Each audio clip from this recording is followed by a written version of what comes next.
नमस्कार दोस्तों, स्वागत है हमारे YouTube चैनल DTV एजुकेशन में।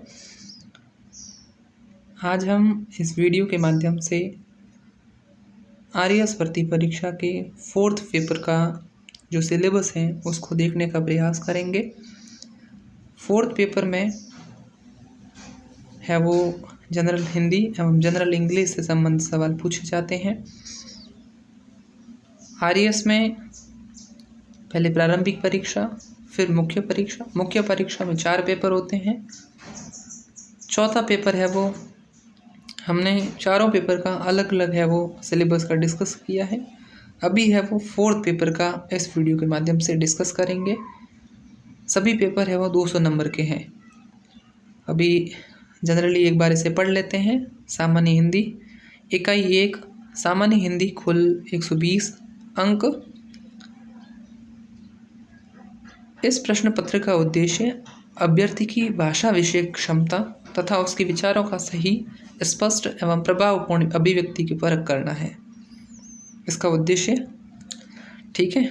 और भाग अ है वो 50 अंक का है। और टोटल हिंदी है वो कितने नंबर की है? 120 नंबर की है। कितनी?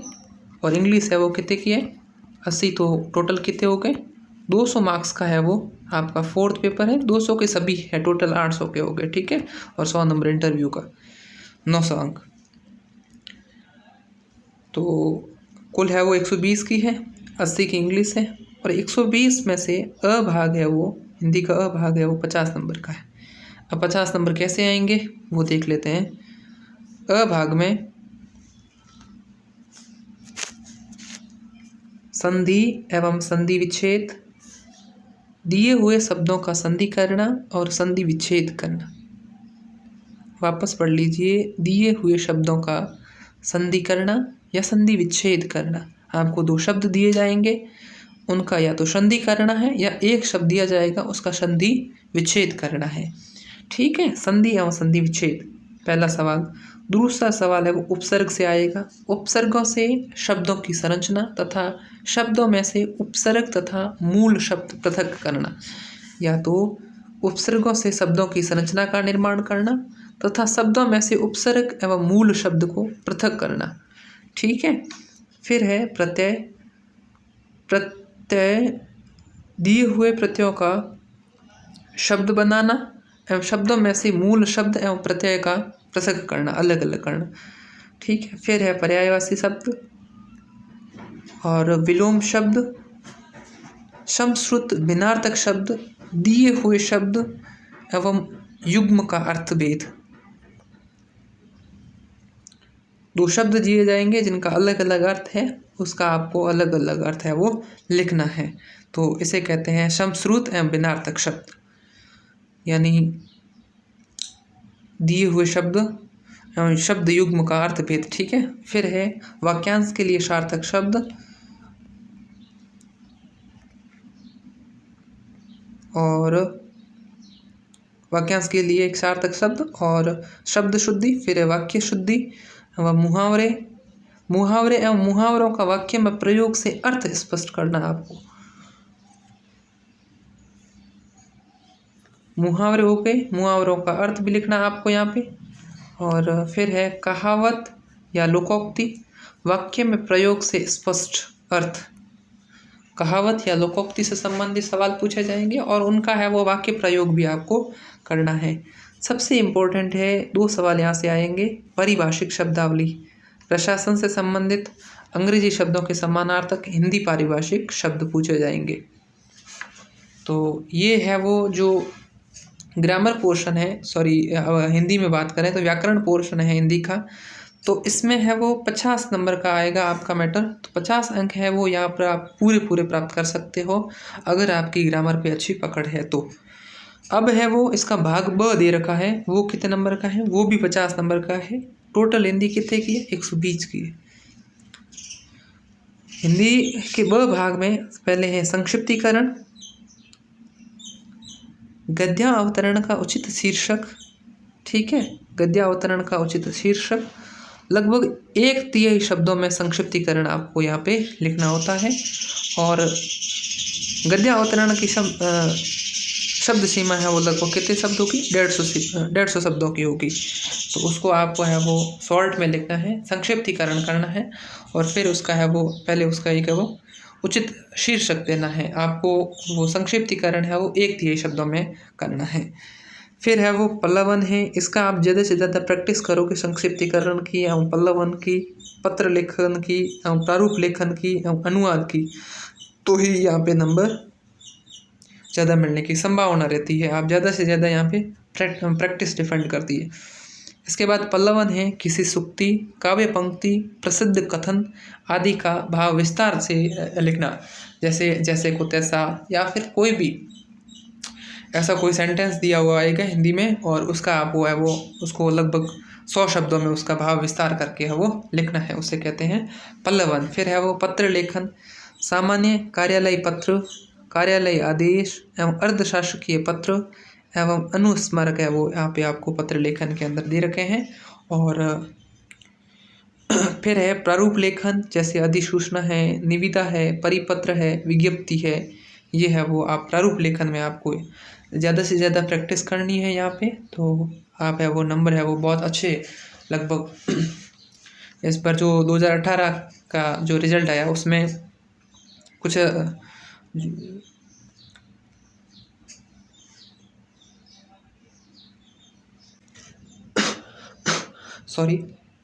कुछ प्रतिभागी ऐसे भी रहे जिन्होंने लगभग 200 में से 150 अंक भी हिंदी और इंग्लिश दोनों में प्राप्त किए थे।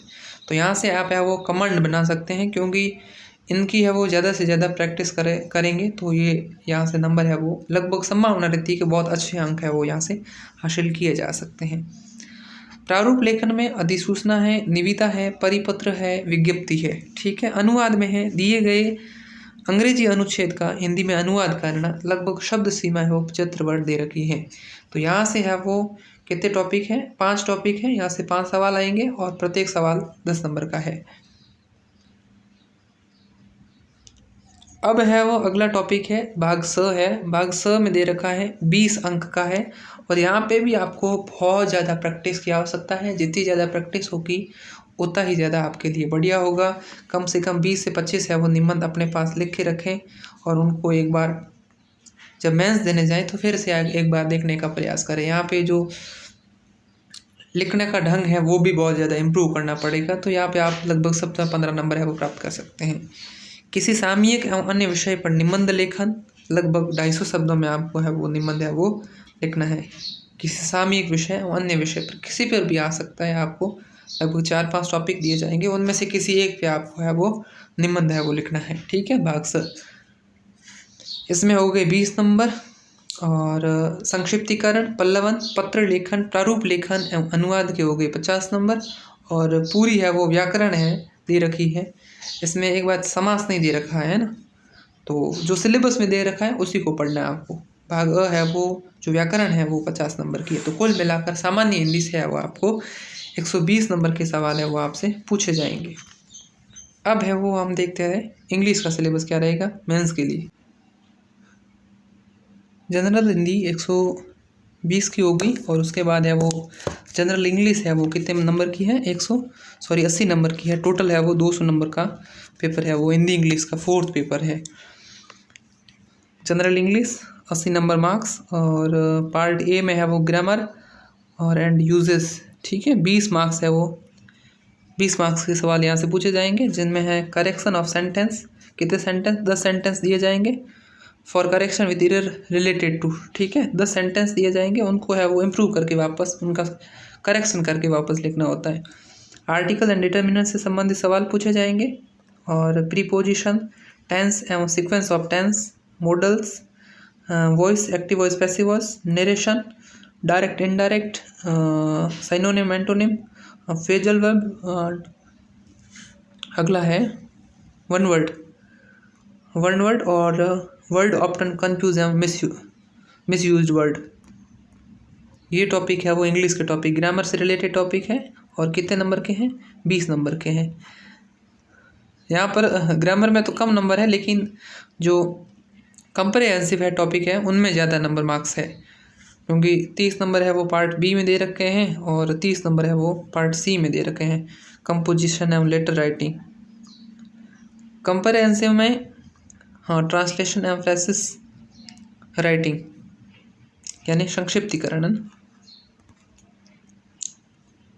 पार्ट बी में दे रखा है comprehension of unseen passage 250 word का अप्रॉक्सीमेटली। यहाँ पर 5 क्वेश्चन आएंगे, किस पे बेस, पैसेज पे बेस आएंगे, और 5 क्वेश्चन है वो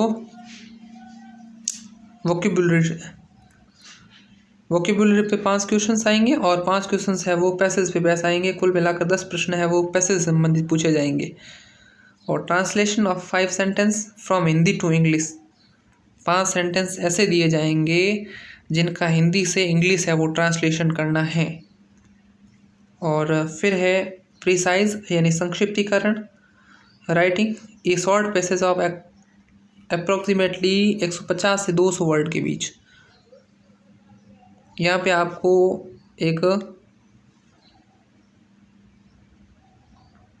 बड़ा सा यूं ही कहते कि पैसेज लिखा हुआ आएगा, उसको आपको है वो शॉर्ट करके है वो लिखना है।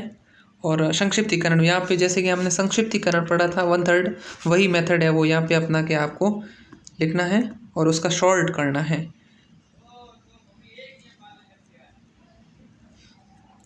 प्रिसाइज का अर्थ होता है संक्षिप्त, और एक आएगा आगे इलाबोरेशन, उसका अर्थ होता है विस्तार। पार्ट सी में दे रखा है कंपोजिशन एंड लेटर राइटिंग, ये भी 30 मार्क्स का है।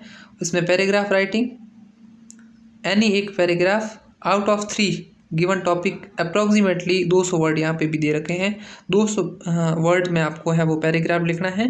3 टॉपिक दे रखे होंगे और उसमें से किसी एक पे आपको है वो पैराग्राफ तैयार करना पड़ेगा यानी लिखना पड़ेगा। इलाबोरेशन ऑफ ए गिवन थीम, यहाँ पे भी आपको 3 थीम दे रखी होगी और उनमें से किसी एक पे आपको यहाँ पे विस्तार से उस पर लिखना पड़ेगा। जैसे हिंदी में हमने पल्लवन पढ़ा था, वही है इलाबोरेशन इंग्लिश में। एक लाइन लिखी हुई होगी और उसी लाइन की बेस पे आपको है वो उसका पूरा पैराग्राफ तैयार करना है। इलाबोरेशन विस्तार पल्लवन तैयार करना है इंग्लिश में, ठीक है। Elaboration of a given theme any one out of 3 approximately 150 word. Letter writing और रिपोर्ट राइटिंग, ये भी 150 वर्ड में लिखना है। एक लेटर तैयार करना होगा और रिपोर्ट, दोनों में से कोई भी है वो एक आ सकता है, लेटर आएगा या तो यार रिपोर्ट तैयार करनी होगी आपको, हो सकता है ये और मैं शायद, है ना, 2 सवाल आ सकते हैं, किसी एक को करना होगा। अभी है वो इंग्लिश को वापस देख लेते हैं। पार्ट सी है वो कंपोजिशन एवं लेटर राइटिंग का है, 30 मार्क्स का है। एक पैराग्राफ लिखना पड़ेगा, एक एलाबोरेशन आएगा, लेटर राइटिंग या फिर रिपोर्ट तैयार करनी पड़ेगी। इसके अलावा पार्ट बी में comprehensive and translation, precise writing, और इसमें है वो अनसीन पैसेज आएगा। उससे 5 सवाल है वो पैसेज पे डिपेंड होंगे, 5 सवाल है वो वोकेबुलरी से रिलेटेड आएंगे, और 5 सेंटेंस आएंगे हिंदी में दे रखे होंगे, उनका इंग्लिश में ट्रांसलेशन करना पड़ेगा। और प्रिसाइज राइटिंग करनी पड़ेगी आपको, यानी संक्षिप्तीकरण करना पड़ेगा एक पैसेज का। और उसके अलावा है वो ग्रामर है, ग्रामर में आपके टॉपिक दे रखे हैं, एक बार फिर से देख लेते हैं। करेक्शन ऑफ सेंटेंस, 10 सेंटेंस दे रखे होंगे, जो इनकरेक्ट होंगे उनमें सुधार करके वापस नीचे लिखना है, सुधार करके करेक्शन करना है। इसके अलावा आर्टिकल एवं डिटर्मिनर, प्रीपोजिशंस, टेंस है, sequence of tense, modals, voice, active voice, passive voice, narration, synonym and antonym, phrasal verb and idioms, one word substitutions, और आगे दे रखा है word often confused and misused word, जो ऐसे word जो same pronunciation के हैं लेकिन उनका अर्थ है वो अलग अलग होता है, उनसे संबंधित सवाल पूछे जाएंगे। ये थी आपके 4th पेपर में इंग्लिश। यहाँ पे जो देखे रेशियो देखे तो रेशियो है वो 60:40 का है। 60 है वो हिंदी की भागीदारी है, 40 है वो इंग्लिश की भागीदारी, यानी इंग्लिश के 80 मार्क्स है और 120 मार्क्स है वो हिंदी के हैं। तो आप है वो अगर RS मेंस की तैयारी कर रहे हैं तो 4th पेपर की बहुत अच्छे से तैयारी करें। आप है वो मेंस क्वालिफाई के लिए आपके सबसे बड़ी भागीदारी है वो 4th पेपर की रहेगी। तो इस प्रकार हमने 4th पेपर के बारे में कंप्लीट सिलेबस देखा है। आशा करता हूँ कि आपको प्रत्येक टॉपिक है वो एक बार सरसरी नज़र हो गई है। अभी आप है वो सिलेबस को प्रिंट आउट निकाल सकते हैं और फिर है वो अपनी तैयारी है वो शुरू कर सकते हैं। वीडियो देखने के लिए आपका बहुत बहुत धन्यवाद।